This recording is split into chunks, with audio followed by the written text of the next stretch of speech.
எல்லாம் நன்மைக்கே. ஒரு நாட்டை அரசன் ஒருவன் ஆண்டு வந்தான். அந்நாட்டு அமைச்சர் எது நடந்தாலும் எல்லாம் நன்மைக்கே என்று சொல்வதை வழக்கமாக கொண்டிருந்தார்.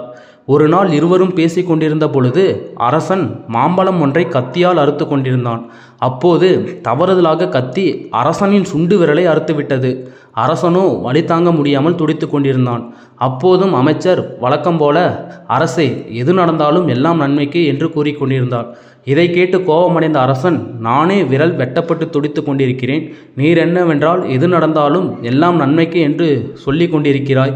அமைச்சரின் மீது கடும் கோபமான அரசன், காவலர்களே, அமைச்சரை சிறையில் கொண்டு போய் அடையுங்கள் என்று உத்தரவிட்டான். காவலர்களும் அமைச்சரை சிறையில் அடைத்தனர்.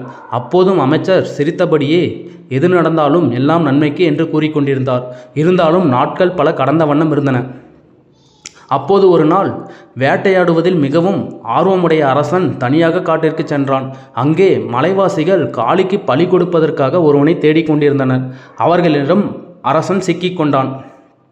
அங்கு வந்த கோவில் பூசாரியோ அரசனை முழுமையாக பரிசோதித்துவிட்டு, பின்பு காளிக்கு எந்த குறையும் இல்லாதவனை மட்டுமே பலியிட முடியும், இவனோ சுண்டு விரல் அறுபட்டு கிடப்பவன், இவனை நாம் விட்டு விடுவோம், வேறு ஒருவனை தேடி பிடிப்போம் என்று கூறிவிட்டு அங்கிருந்து அரசனை விடுவித்தனர். அங்கிருந்து தப்பித்து உயிர் பிழைத்த அரசன் அரண்மனைக்கு வந்ததும் உடனடியாக அமைச்சரை விடுவிக்க உத்தரவிட்டான். நடந்ததையெல்லாம் அமைச்சரிடம் சொன்ன அரசன், சுண்டு விரல் வெட்டப்பட்டதால் மட்டுமே உயிர் பிழைத்தேன். அன்று நீ கூறியது எல்லாம் நன்மைக்கு என்பதனை நான் இப்போது புரிந்து கொண்டேன் என்று கூறினார். அப்போதும் அமைச்சர் சிரித்தபடியே, அரசே, என்னை நீங்கள் சிறையில் அடைத்ததும் நன்மைக்கே. என்றும் எப்பொழுதும் உங்களை பிரியாமல் இருக்கும் நான், என்னை நீங்கள் சிறையில் அடைக்காமல் இருந்திருந்தால் உங்களுடன் காட்டிற்கு நான் வந்திருப்பேன். அந்த மலைவாசிகள் எந்த குறையும் இல்லாத என்னை அவர்கள் காளிக்கு பலியிட்டிருப்பார்கள்.